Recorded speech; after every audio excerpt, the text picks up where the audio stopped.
আসসালামু আলাইকুম। যারা মনে করেন যে ফ্রিল্যান্সিং মানেই হচ্ছে লক্ষ লক্ষ টাকা কামাতে পারবেন এবং যারা ফ্রিল্যান্সিং শুরু করতে চাচ্ছেন, আজকের ভিডিওটা তাদের জন্য। ভিডিওটি না টেনে পুরোটা শুনুন। আপনাদের জন্য কিছু সাজেশন রয়েছে, প্রত্যেকটা আমি স্টেপ বাই স্টেপ আপনাদেরকে বলে দেবো আসলে আপনার ফ্রিল্যান্সিং করা উচিত নাকি উচিত নয়, অথবা উচিত যদি করতে চাচ্ছেন তাহলে আপনার কি কি করতে হবে। আর ফ্রিল্যান্সিংয়ের বিষয়ে ভেতরে পুরো বিষয়টা আপনাদেরকে আমি আজকে বিস্তারিত বলবো। শুরুতেই বলতে হয় একটা ফ্রিল্যান্সিং করার জন্য কি প্রয়োজন। ফ্রিল্যান্সিং করার জন্য হয়তো আপনার একটা কম্পিউটার প্রয়োজন, অথবা ল্যাপটপ, অথবা ডেস্কটপ থাকতে পারে। মোবাইল দিয়ে অনেকেই দেখতে পাবেন, বিভিন্ন ভিডিওতে আপনি দেখতে পাচ্ছেন মোবাইল দিয়ে ফ্রিল্যান্সিং করে লক্ষ লক্ষ টাকা আয় করছে। আসলেও কি বিষয়টা এতটা সহজ কিন্তু আসলে ফ্রিল্যান্সিং নয়। কারণ আপনার কাছে সাপোজ কাঁচামাল আছে, আপনি ফ্রিল্যান্সিং করার জন্য কাঁচামাল যেগুলো প্রয়োজন, মোবাইল ফোন অথবা ল্যাপটপ, ডেস্কটপ আপনার এগুলো আছে, তার মানে এই না যে আপনি ফ্রিল্যান্সার হতে পারবেন। এমনও নজির আছে, অনেকেই ফ্রিল্যান্সিং করার জন্য 1-2 লাখ টাকা খরচ করে পিসি তৈরি করেছে, ল্যাপটপ কিনেছে, কিন্তু ফ্রিল্যান্সিং করতে পারছে না। আপনার এই নয় যে ফেভারে এবং আপনার আপওয়ার্কে আপনি আইডি খুলেছেন মানে আপনি ফ্রিল্যান্সার হয়ে গেছেন। বিষয়টা মোটেও তা নয়। কেন নয় সেটাও আপনাদেরকে বলছি। ফ্রিল্যান্সিংয়ের বিষয়ে আপনি যদি ফেভারে আইডি খুলে থাকেন, আপওয়ার্কে আইডির জন্য আইডি খুলে যদি কাজের জন্য অ্যাপ্লাই করেও থাকেন, আপনি দেখবেন 1-2 বছর আপনার কোনো কাজ আসছে না। অনেকেই পায়, খুব কম। তবে আপনাকে ফ্রিল্যান্সিং করতে হলে এটা জানতে হবে ফ্রিল্যান্সিং কি, আপনি কি ফ্রিল্যান্সিং বলছেন। আপনি অনলাইনে কাজ করছেন মানেই কি ফ্রিল্যান্সিং? আসলে ঘটনা কি তাই? ফ্রিল্যান্সিংয়ের বিষয়ে ঘটনাটি আপনাকে যেটা করতে হবে সেটা ফ্রিল্যান্সিংয়ে আপনার কাজ জানা থাকতে হবে। যেমন আপনি যদি ভিডিও এডিটিংয়ের কাজের বিষয়ে বলেন, সেটা আপনাকে জানা থাকতে হবে। আপনি সব ফটোশপের কাজ আপনাকে জানা থাকতে হবে। ভিডিও এডিটিংয়ের যেমন আপনার অনেক রকম অ্যাপস আছে, পিসিতে বিশেষ করে আপনি ফোনে ভিডিও এডিটিং করে আপনি কিন্তু আপওয়ার্ক অথবা ফেভারে কাজ করতে পারবেন না, ফ্রিল্যান্সিং আপনি করতে পারবেন না। আপনাকে অবশ্যই পিসি সম্পর্কিত জ্ঞান আপনাকে থাকতে হবে।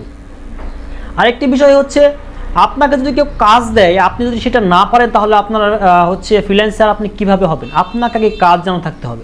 আপনাকে যদি আমি একটি বাইক কিনে অথবা প্রাইভেট কার কিনে দিই, আপনি সেটা যদি আপনি চালাতে না পারেন, আপনি যদি বলেন যে আমার আছে, আমি ড্রাইভার, সেটা বললে তো হবে না। আপনার গাড়ি কেনায় মানে এই যে আপনি গাড়ি চালাতে পারবেন তা কিন্তু না।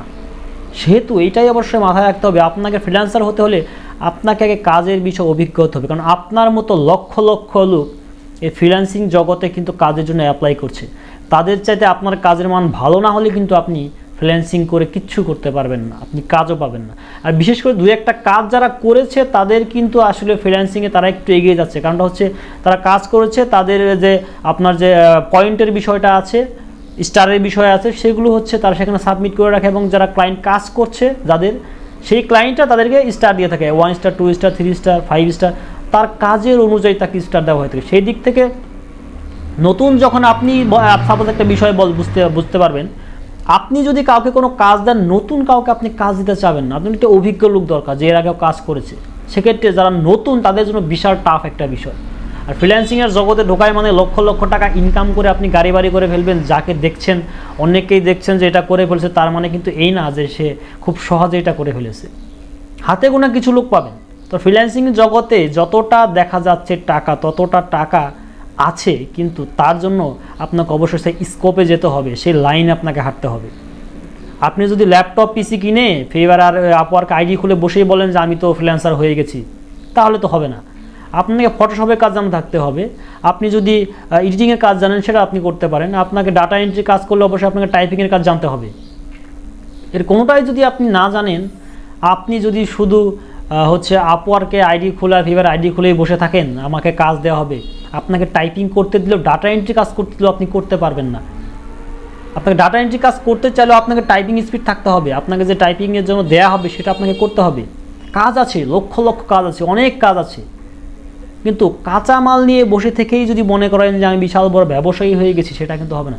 কাঁচামালটা কোথায় বিক্রি করতে হবে, কি সোর্সে সেখানে যেতে হবে, কোন রাস্তা দিয়ে যেতে হবে, এটা আপনাকে জানতে হবে। অনেকে আছে চাকরি বাকরি ছেড়ে দিয়ে হয়তো ফ্রিল্যান্সিং করতে চাচ্ছেন, আমি তাদেরকে বলবো এটা ভুলেও করবেন না। কারণ ফ্রিল্যান্সিং বিষয়টা আমি আসলে কাউকে ডিমোটিভেট করছি না। আপনারা কাজ ধরে রাখেন, আপনি জব করছেন, পাশাপাশি করেন, করতে থাকেন, করতে পারবেন। তার মানে এই না যে আপনি জব ছেড়ে দিয়ে আপনি ফ্রিল্যান্সিং করে আপনি একটা পিসি নিয়ে অথবা ল্যাপটপ নিয়ে বসে আপনি ফ্রিল্যান্সার হয়ে গেলেন, তা কিন্তু মোটেই না। তাহলে আপনি অন্য পৃথিবীতে আছেন। এর জন্য আপনাকে কঠোর শ্রম দিতে হবে। ফ্রিল্যান্সিং বিষয়টা এত সহজভাবে আপনাকে নিলে হবে না। সেহেতু আমি আপনাদেরকে এটাই বলবো যে ফ্রিল্যান্সিং করার আগে সব কিছু ছেড়ে দিয়ে ফ্রিল্যান্সিং করার আগে ফ্রিল্যান্সিং সম্পর্কে জানুন, কাজ শিখুন। আপনি যদি কাজ পারেন, শুধু ফ্রিল্যান্সিং না, বিভিন্ন ক্ষেত্র থেকে আপনি কাজ পাবেন। সেক্ষেত্রে আপনাকে ফ্রিল্যান্সিংয়ে অনলাইন প্ল্যাটফর্ম ধরে বসে থাকলে হবে না, তো আপনি তখন বিভিন্ন সাইট থেকে কাজ পাবেন। আপনি কাজ শিখুন, অভিজ্ঞ হন, তারপরে আপনি কাজ পাবেন। আপনি ফ্রিল্যান্সিং করার জন্য সব কিছু ছেড়ে দিয়ে যদি বসে থাকেন, তাহলে আপনার জীবন চলবে না। সেক্ষেত্রে অবশ্যই মাথায় রাখতে হবে ফ্রিল্যান্সিং বিষয়টা কি। এত সহজে ফ্রিল্যান্সিংকে যদি নিতে চান, তাহলে বিশাল ভুল করবেন। বিষয়টি মাথায় রাখবেন। ধন্যবাদ সবাইকে, সবাই ভালো থাকবেন। আসসালামু আলাইকুম।